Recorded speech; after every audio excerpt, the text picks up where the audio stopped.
computer. I am recording currently. Now, when I move this here, do you still see it? Do you see the list or not? Okay, so basically this is it.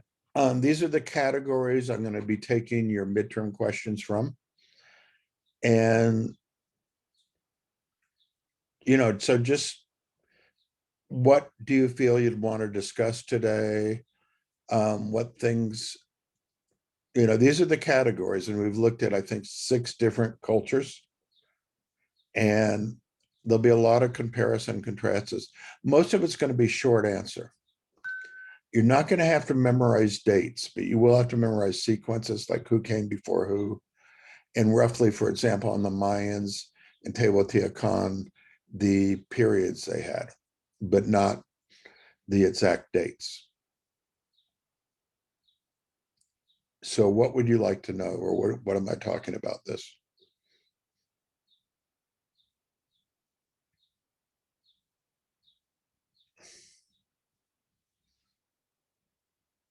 Well, on Diamond's 5 variables, which are very straightforward, you should be able to apply those to any of the cultures we looked at, because they all kind of self-destructed at a certain time. What are some of the methodology tools? What do I mean by that? Dendrochronology. Yeah. What does dendrochronology tell us, Jewel? The temperature and age of trees. It what? The amount of rainfall that happens at the age of trees. Aged, amount of rainfall, climate. Okay, so somebody else, what's another methodology? Overlay. Wait, not all at once. Oh, no, go ahead. Go ahead, Gabby, go ahead. I was just gonna say, like, looking at their poop, coprolite. Yeah, coprolite. And what does that tell us? It tells them kind of things they ate and like what their diet was like. Yeah, and how the climate changed. Marissa, and then Karina, and then Lupe. I was gonna say that. No shit. Get it? Kaboom. Okay, there's others. Radiocarbon dating. Yeah, and what does that tell us? What does radiocarbon dating tell us? It dates the isotopes and rocks and stuff to tell you how old they are. Yeah, within 50 years. Could the tree rings be one? Yeah, that's dendrochronology. So okay, there's a couple other biggies in there though. And what I'll ask is about certain methodologies and which cultures we learned about through them.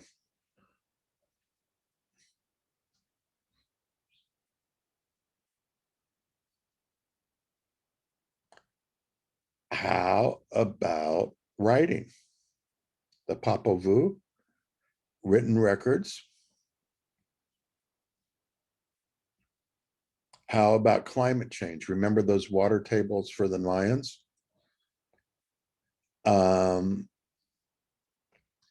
How about stories of the survivors? Because all these cultures still exist today. So all of those are methodologies that have been used in various cases. And then, of course, my biggest is, and we'll talk more about this in a few minutes, are the graves, the burials. And what do we, well, let's skip ahead to that. What do we learn from the graves? Like how prestigious someone was, how rich or wealthy someone was. And what are the keys to that? How they were buried, like sometimes they were buried with grave goods. Yeah. But there's also some contradictions in that. Were all the rich equally healthy? No. Yeah, for example?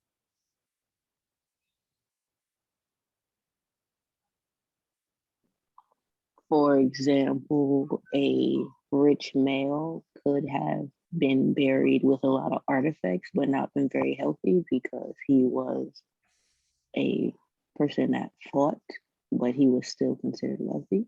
Yeah. And for example, there you guys are.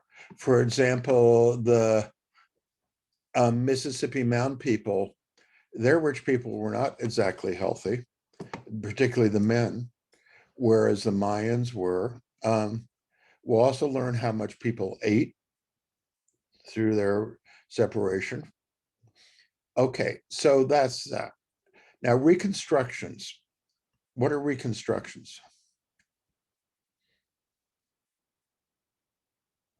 Are you talking about the temples Yeah, knocked down and then rebuilt? yeah. So one of the keys is when they were knocked down, when they were rebuilt. This is where radiocarbon dating and written writing comes in. Now, I have that someplace else. Were the temples torn down because people stopped believing in the gods? No, No. They stopped believing in the leaders, right? Connections to the gods. Now, you had a quiz on Thursday, right? Or not? No. yes. Yeah. I should go over that at some point this morning too. Okay. So when things were rebuilt, how they were rebuilt. Okay, what is resiliency theory and rigidity trap?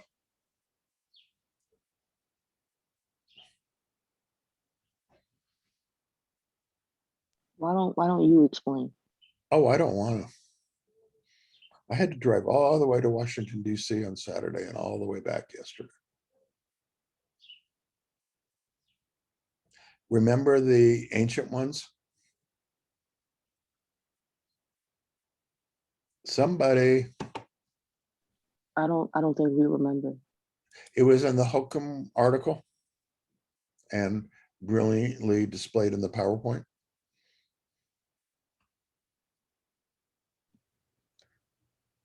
Is it how like societies handled like different environmental issues like of the land?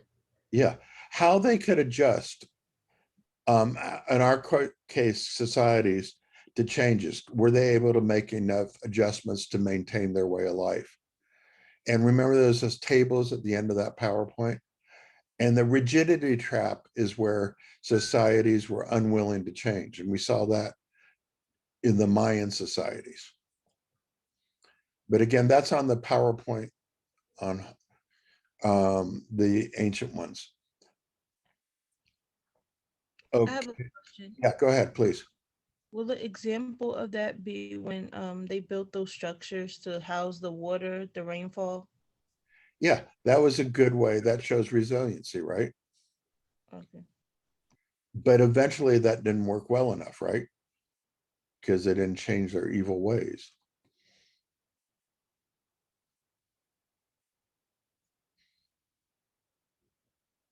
Any other points or questions? I'll just keep going down through the list. Social stratification, we know what that means. Each society we looked at reflected it in a different way. And some is very obvious. Some is inherited for some groups. For other groups, you have to earn it with each generation. There's, besides the graves, what are other ways we could tell social stratification?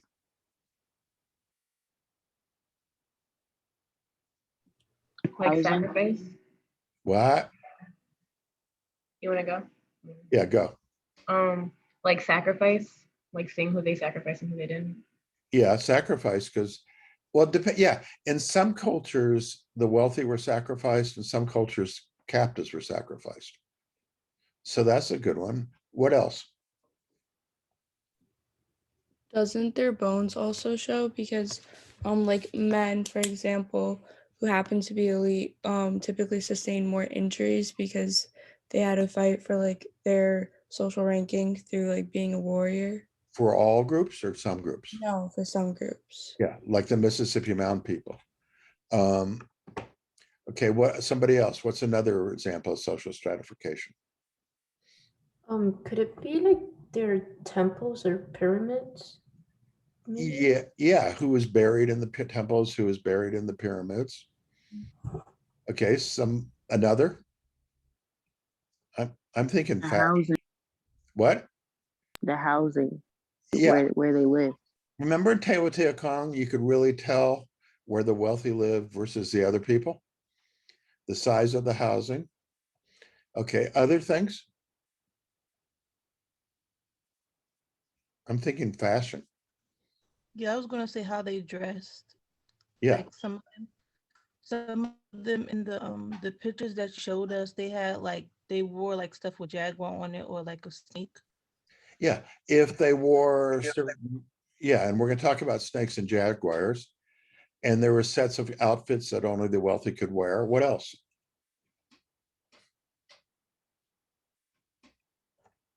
Their belongings, like only the wealthy people typically wore all the jewelry and big headdresses and stuff. Yeah, the jewelry, the headdresses, death mask. What else? Could it also be like like for example, like the stone heads? That would be an example of religion, but it wouldn't necessarily show stratification. Because of how much labor it would take to make. Well, yeah, that that's a good point. You're right. To any of the groups to build what they built took a tremendous amount of forced labor, basically, right? And that would show a lot of people at the bottom. Okay, Also the resources they had available, go ahead. like the resources they had available, For example, like jade, obsidian, and then some people had maize, and different things. yeah. Also with that, who ate what? You could tell them among many of the groups, only the wealthy got deer meat, for example. We're missing a couple big ones, just getting back to bling and appearance. Would the skull of a Mayan leader be the same as a Mayan worker? Cranial shaping. Cranial shaping. Dentistry, I'm thinking dentistry too. Didn't some of them have tattoos as well? Yeah, only the wealthy could have tattoos. And remember the teeth, the jewels put in the teeth? That was, I mean, all of these are signs, anything to separate the wealthy out. Then there's also gender. Certain groups like in Teotihuacan, women didn't appear among the wealthy to the later period. Religion, God, and deities, and relationship to the deities. And you don't have to memorize all the gods. There were a few big ones we talked about. Each culture represented the sun, the moon. They had jaguars, snakes. But what I'll be asking for is examples, any examples within the cultures of this. Relationship to the deities is important. How the leaders were viewed as semi-gods, how they're able to transform. Layout of the community, somebody already brought that up, that one of the things is different housing for the wealthy. What else about just the way the cities were laid out?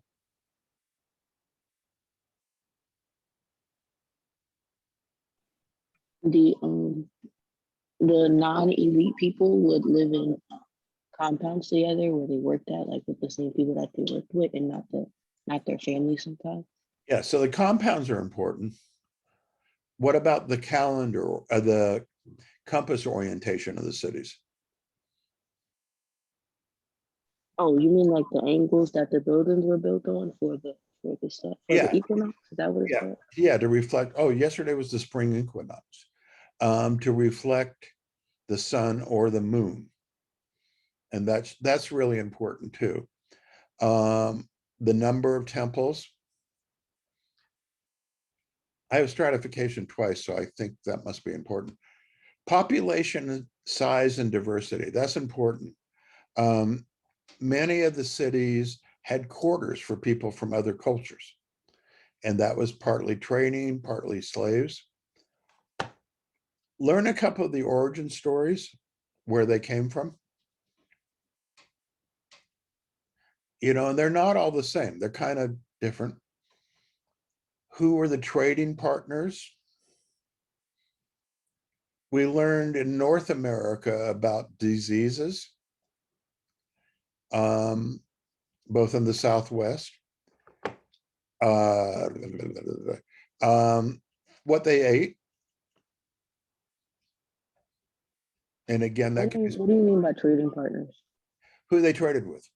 For example, where did the Olmec get their jade from? What did they trade out? Chocolate, things like that.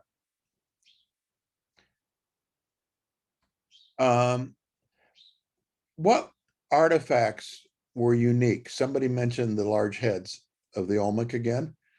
What kind of stands out among a culture as being unique? The thrones are like a throne leads to another world. Yeah, remember that Mayan throne with the symbols on the two shoulders and the two thighs that showed all these different gods, and the throne was the entrance to another world. So that would be a unique one. Fertility gods. Some of the murals were quite revealing, as were the sculptures. What technology people had and didn't have? How do they do all this? Astronomy we know about. What else? Mathematics. Mathematics is a technology. What about beast of burden? Did they have those? No. We will when we start looking in South America, we will see beast of burdens, but not here. So what tech, they didn't have the wheel. Stelas or what?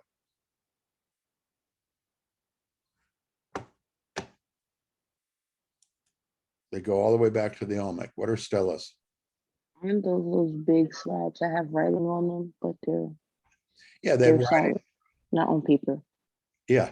And you might want to look, because I gave examples of stelas, for example, the upside down warrior stelas, or stelas of people transforming from one world to another, stelas that reflect sacrifice in some cultures during the games.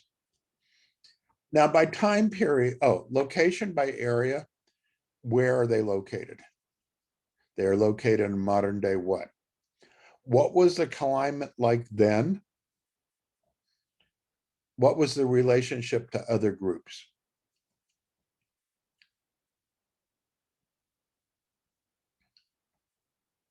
For time periods, again, you don't need to know the dates, but you'll know, for example, classic and pre-classic and post-classic Mayan.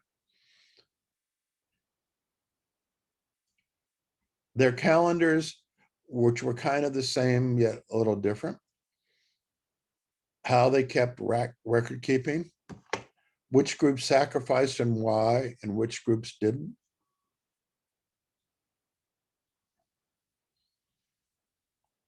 Jaguar, snake, and eagle.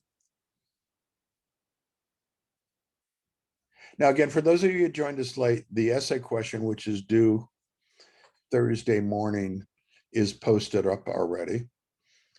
The various worlds, because we were on Earth, and this is partly the origin stories, but what other worlds did they contend with?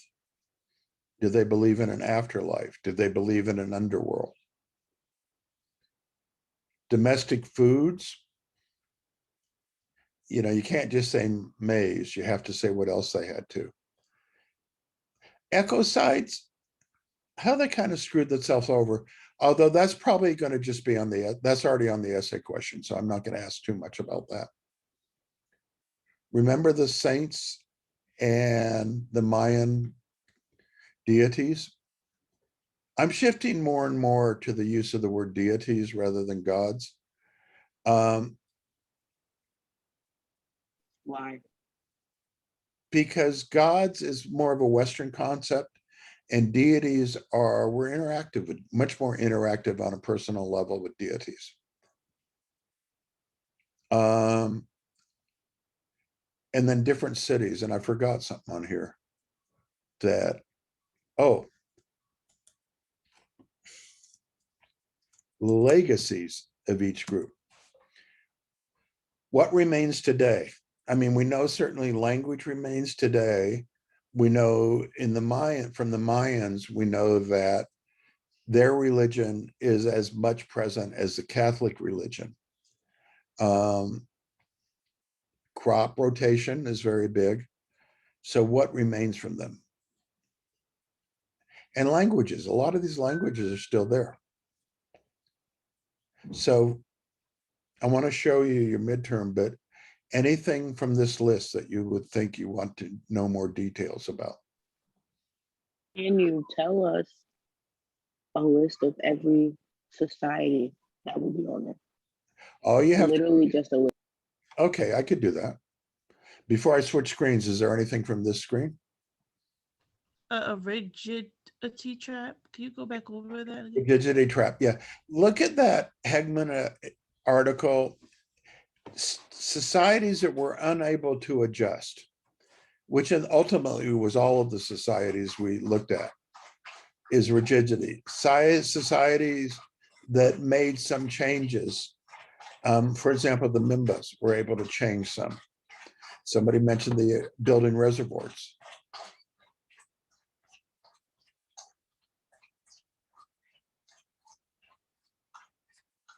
Should I switch screens? Or are we good here?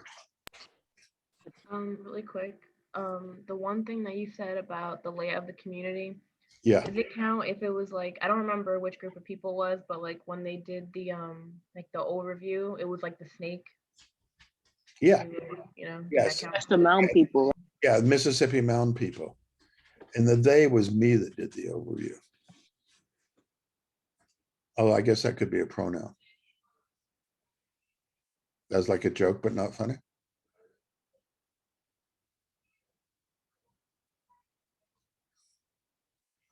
And some cities were like 15 degrees north-south.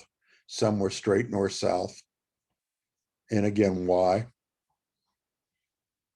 What the jaguar represented, what the snake represented, what the eagle represented. Find a favorite god to talk about. Deity, I mean. Should I switch screens or? Yes. Okay, everybody, yes? Okay, so we're done with that screen. Hello, everybody. Stop sharing. Okay, I gotta pull this other one up. Give me a second.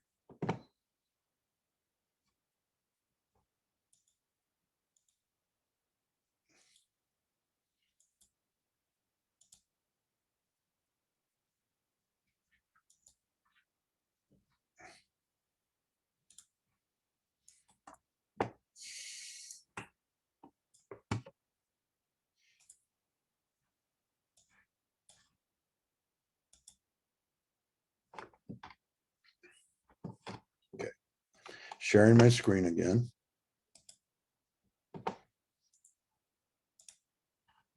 Okay, you see the screen? Okay, this has all the articles and all the PowerPoints. And this answers the question, the one with the pre-Columbian overview. Click to open.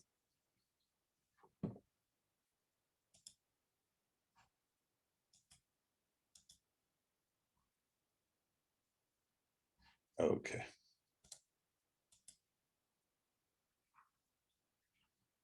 Remember when we were young?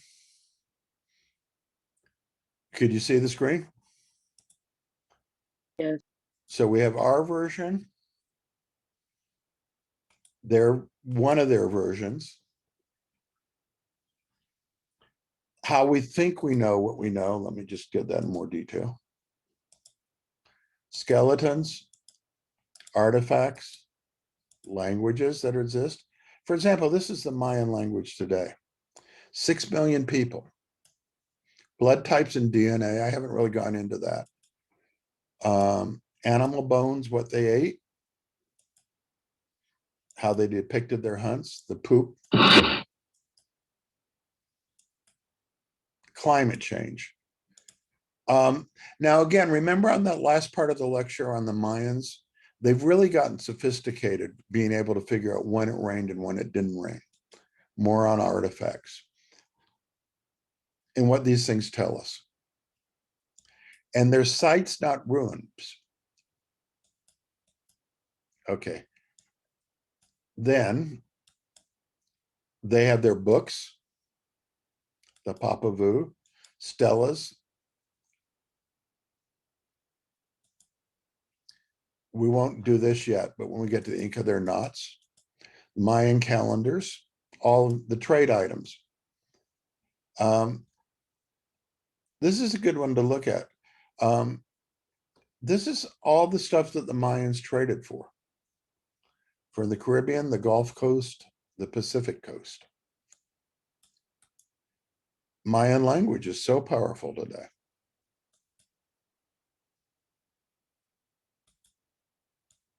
Murals.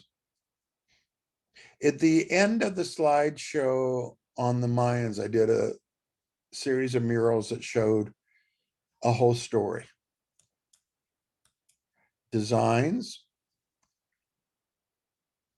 You know, so maybe when you look at artifacts, and these are in the PowerPoints, get certain designs. And remember that they're sites, not ruins.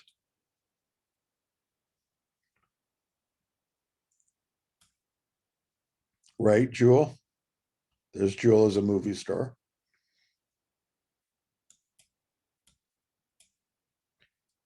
Okay. Then these are the areas we looked at. We looked at the ancient ones. I'll get a better map of that. Then the groups, somebody asked the group. So we looked at the ancient ones. And this is, you know, in the pre-Columbian lecture, I just gave you a little bit of them.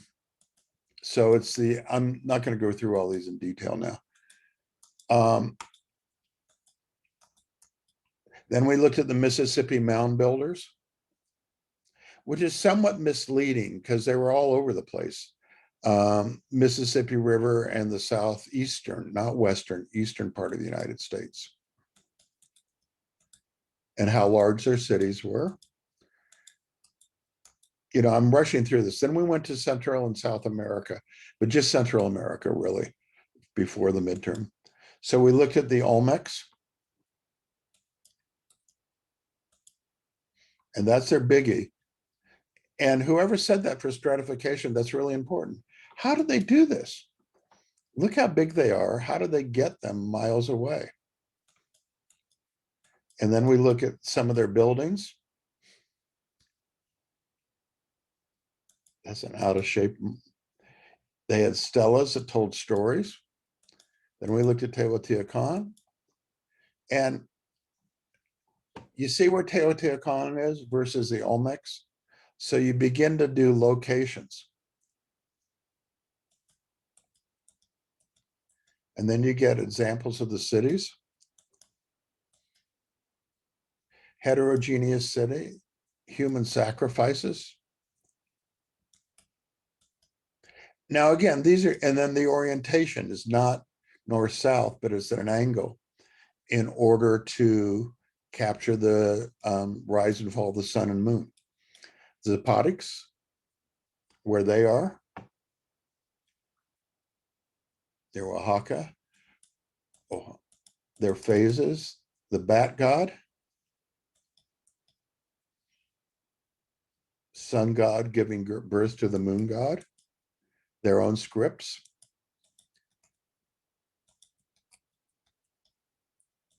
Again, very much alive today. I mean, just think about the technology. They flattened a mountain a mile high. They were the first ones that we found the ballparks for, but the others had rubber balls. And then, of course, the Mayans, which again, I maintain are probably should be looked at. And most archaeologists do now, it's not as one group, but as several groups. And they went as far as Honduras and as north as Mexico. They did serial migrations, their writings. And again, one of the big things is most of the changes except for Tulum, were through internal revolts because they failed to deliver the promises of the gods. Who they traded with. So here, let me just go back. Under stratification, it was inherited, but they had groups of elite. So one group of elite might overthrow another group of elite. It's also important, and I don't know if I went over that too fast the other day, but they never had full-time armies because they were needed for other things. Sacrifices, the amount of science they had, the ecocide, and their resilience. So those are the groups we've looked at so far. Stop share. Any thoughts or questions about any of that? I mean, that's your overview, and then you could go into the individual presentations and the readings. Now, I wanted to, any questions? You all get so sullen when I So announce. we have to know about the Olmec, the Aztecs, the Mayans, and that's really it. The Potics, Mississippi mound builders, the ancient ones, and that's it. Okay, and again, I don't want you to memorize dates or memorize large numbers of gods, deities, but I do want you to understand process. So let's go over your quiz from the other day. And I put in the extra credit.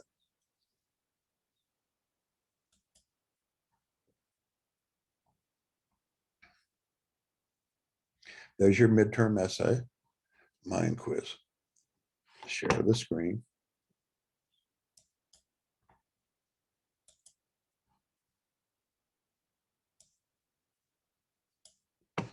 Are you seeing? Oh, look at your homework assignments too. Okay, you're seeing the quiz there. Please click to continue. These were all, which of the following are used to learn about Mayans today? Mayans really didn't have any earthquake analysis. Written records, existing sites. Some of you wrote all of the above, and that wasn't correct. And I gave you partial credit. Dr. Sir, you mentioned something about earthquakes, though. Yeah, not among the Mayans, though. That was Teotihuacan. Okay. Sorry. Sorry about that. Those are mean questions. I shouldn't ask those. I'm not trying to trick you. I'll try to be less cruel. How did the building of the pyramids directly that should lead to increased deforestation? Many of you are right that they had to clear the land, but the biggest, remember burning the trees? Why did they have to burn so many trees? For limestone. Yeah, they had to melt the limestone basically to build the stucco, and to build the stucco. And every time they rebuilt a temple, they had to get more stucco for painting, right? So that was what I was really looking for there. All collapsed about the same time as a result of a long drought. No, some had collapsed before then. The Mayans who periodically destroyed a temple devoted to a certain deity would still worship that deity. That's true. Which of the following is not evidence of elite status? And burial under the family home was the elite of the Mayans were not buried under the home. And Mayan warfare was primarily directed at eliminating rivals. That was not true either.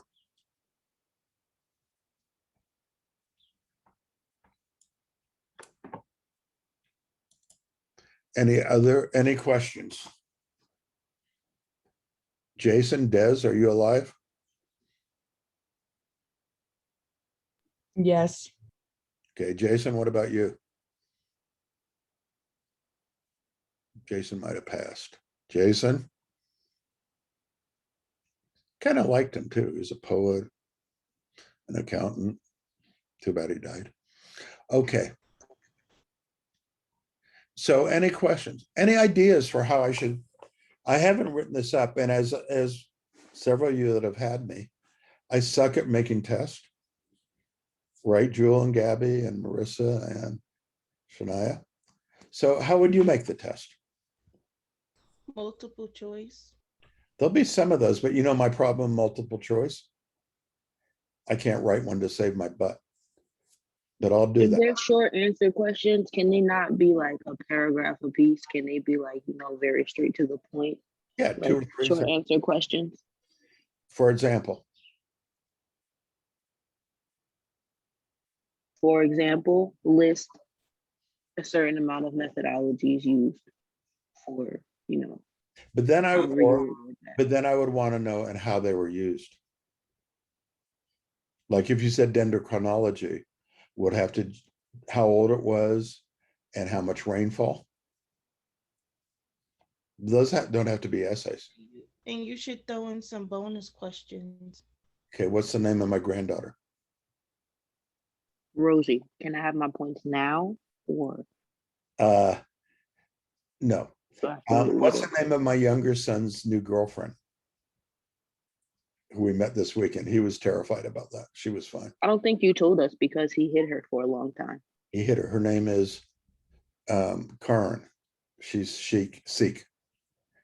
Okay, but no, seriously, maybe if it's a open-ended question, if Okay. it's like the methodologies, maybe we can list them and then describe what they were used for Yeah. instead of a full, paragraph with.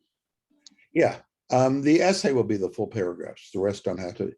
I mean, I've been at this forever, and I really admit testing is the worst. I'm not good at it because you got like 10 bright people in this room, and none of you will do each of you has strengths, and some do well multiple choice, some don't, and I try to make them so everybody could do well, except for that little trick question I put in. I'll try to avoid those. But sometimes I just cannot help myself. I have a question though. So Yeah. like when you're doing like your multiple choice questions, you know how you give us like the options for the answers? Yeah. You just like leave it blank and just let us like write it in. So that's called fill in. Okay, yeah. I'll But give, it's like different though. Like your other fill-ins, like you have to like explain like the example before. I mean like 1 or 2 word fill-ins. okay. What would be the name of the synchronism between the Mayan and Catholic religion? Yeah, like that would be like a good one. Okay. Or what was the eagle holding when he sat on the cactus? A snake. Okay. Which Mayan city had walls? I'll do some of those, but not all. Why do we hate the Yankees? That's going to be the extra credit question, actually. Okay, Jason. Okay, Marissa. So anything else? I'll be around this week, of course. So if you do have questions, let me know, and then I'll share them with the entire class. Okay. Again, you have the PowerPoints, you have the assignments, and you have, here's a novel thing, you have the readings. Okay. And then next week, you'll be presenting each individually on the Aztecs, different aspects of it. Okay. Take care. Can we schedule a time to talk about my schedule, please? Sure. Okay, let me stop recording and everybody else go bye-bye.